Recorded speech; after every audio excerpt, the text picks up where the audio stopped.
এজন্য বিশ্বনবী বললেন আল্লাহর কাছে প্রিয় কথা চারটা।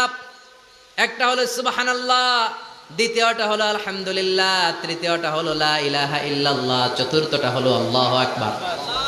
সুবহানাল্লাহ, আমার সাথে সাথে আওয়াজ করে পড়েন সুবহানাল্লাহ, আলহামদুলিল্লাহ, লা ইলাহা ইল্লাল্লাহ, আল্লাহু আকবার, সুবহানাল্লাহ, আলহামদুলিল্লাহ, লা ইলাহা ইল্লাল্লাহ। আওয়াজ করে পড়েন আল্লাহু আকবার। মনে থাকবে? জিকিরের ওয়াজ শেষ। এগুলোর চেয়ে শ্রেষ্ঠ জিকির নাই।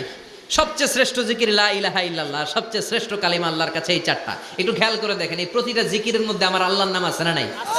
সুবহানাল্লাহ আছে না? আলহামদুলিল্লাহ, লা ইলাহা ইল্লাল্লাহ, আল্লাহু আকবার। আল্লাহ ছাড়া আল্লাহর নাম থাকবে না যেই শব্দের মধ্যে ওই সমস্ত নাম আর হুই হুই হুই হুই এগুলো